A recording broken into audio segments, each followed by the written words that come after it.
Opa! Bom dia, meus queridos alunos do sexto ano. Tio PH voltou. Pensava que eu estava fazendo atividade física aqui, né? Realmente, eu estava fazendo um pouquinho de atividade física, né? Estou meio parado, mas na verdade eu estou aqui. Tenho aqui na minha mão o objeto de estudo de hoje. Você receberá atividade aí sobre um assunto bem legal que a gente fala na ciência, que é rocha, né? As rochas, elas são estruturas que compõem a nossa crosta terrestre, né? E aqui eu coloquei um esquema bem legal para a gente iniciar o nosso estudo sobre as rochas.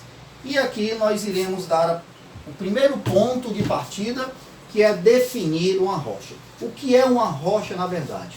Rocha é um agregado de minerais, né? E o que são minerais? Minerais são substâncias químicas encontradas na natureza. Okay? E essas substâncias químicas, elas vão se agregar, vão se moldar, né, uns aos outros, e aí vão formar a rocha que a gente está aqui comentando neste momento.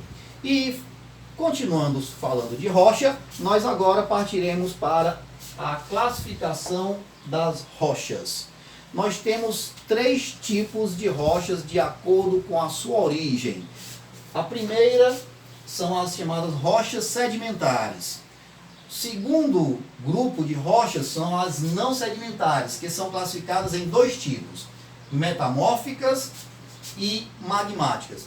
As rochas magmáticas, por si só, são classificadas em intrusiva e extrusivas, de acordo com a sua formação, se no interior da crosta ou fora da crosta terrestre, ou na forma de lentidão ou na forma rápida que ela originou-se. E para finalizar esse primeiro momento, nós falamos aqui de um detalhe, é que a composição e o arranjo dos minerais definem uma rocha.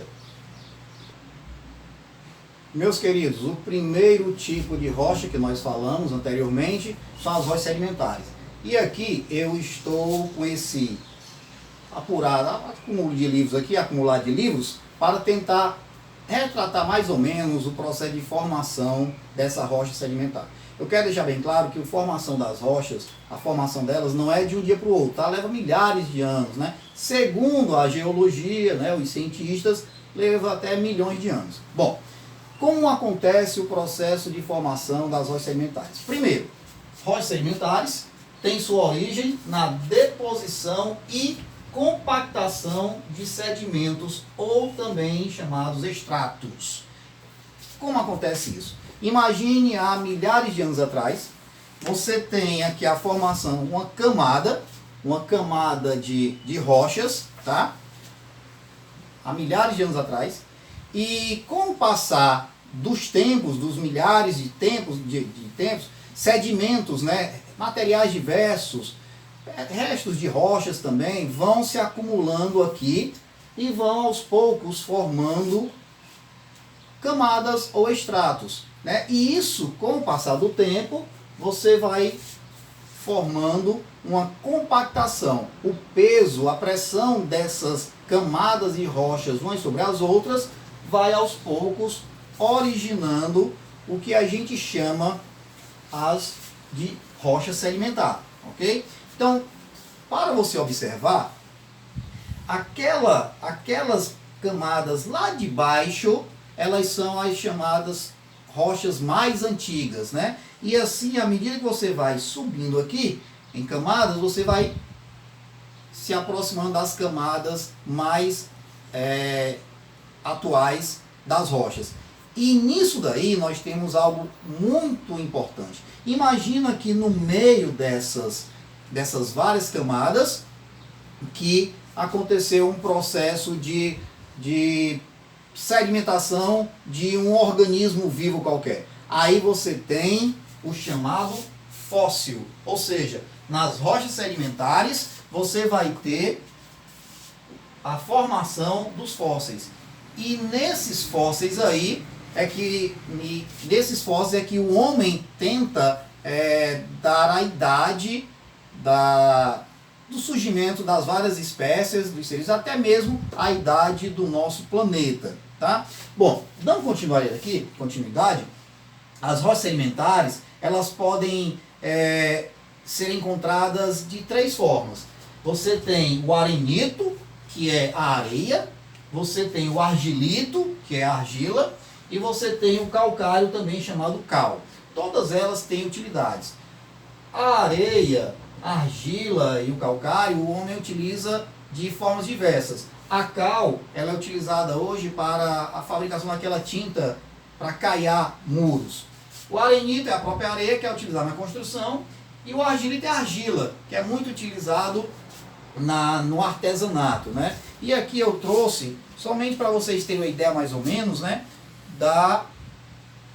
do arenito, que é a areia, né? Agora, claro que você observa muito mais detalhadamente o arenito com aquela areia da praia, né? Aquela areia da praia é o arenito puro, e aqui você tem a argila. Claro que não é a argila pura, né? Aqui é o barro, que a gente pode considerar um tipo de argila, ok? Porque a argila mesmo, o argilito mesmo, ele é mais escuro, ok? E agora nós iremos passar, meus queridos, para o segundo tipo de rocha. Bom, aqui nós temos o segundo tipo de rocha. São as rochas magmáticas, também conhecidas como ígneas. Tá? Por que ígneas? Porque refere-se a fogo. No caso, a origem dela vai ter tudo a ver com a camada do manto terrestre. Lembra das camadas que compõem a estrutura do planeta que eu falei?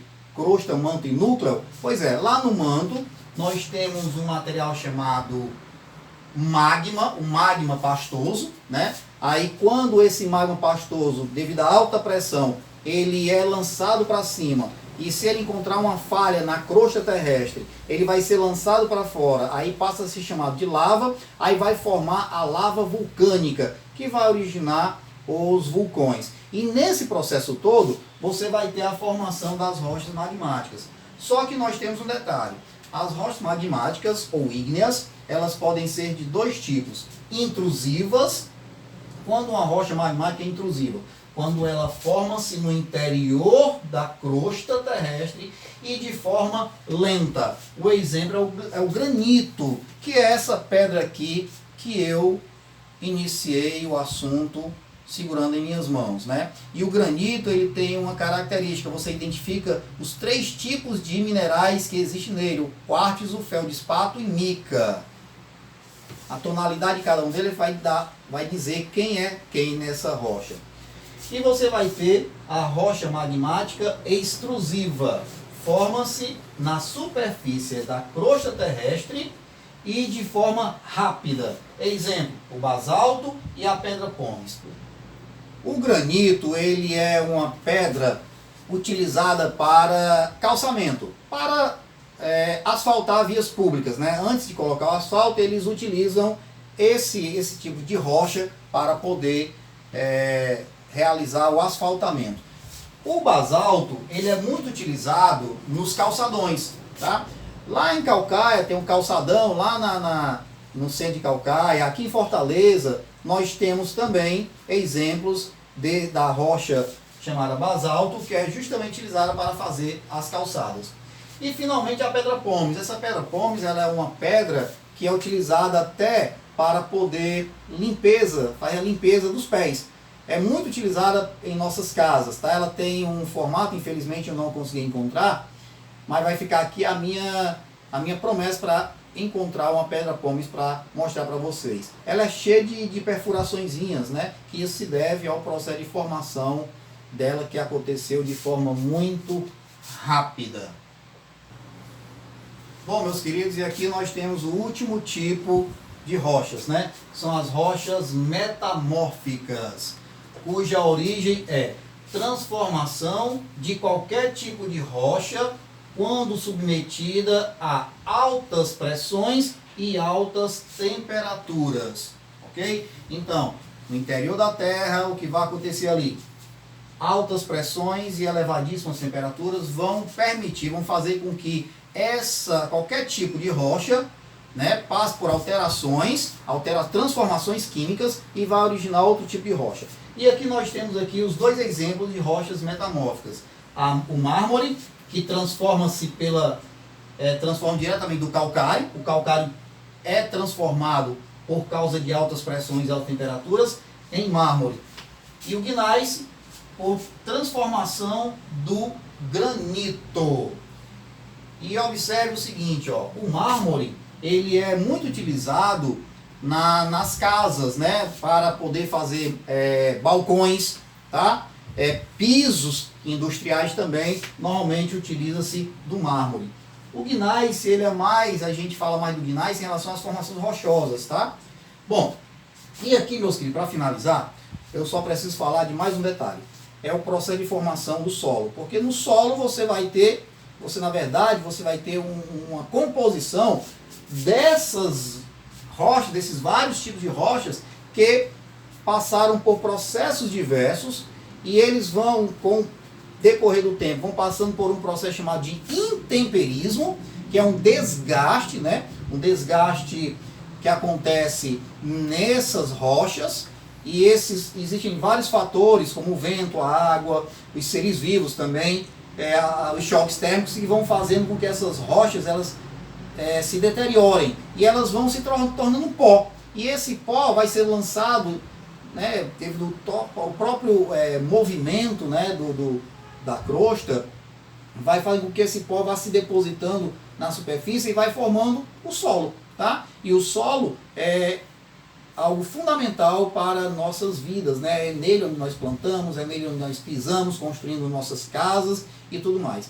Meus queridos, aqui eu finalizo mais uma aula sobre as rochas e suas classificações. Eu espero que vocês tenham gostado. E aqui o tio PH deixa um beijo para cada um de vocês e um abraço. E curte aí o canal do tio PH. Tchau!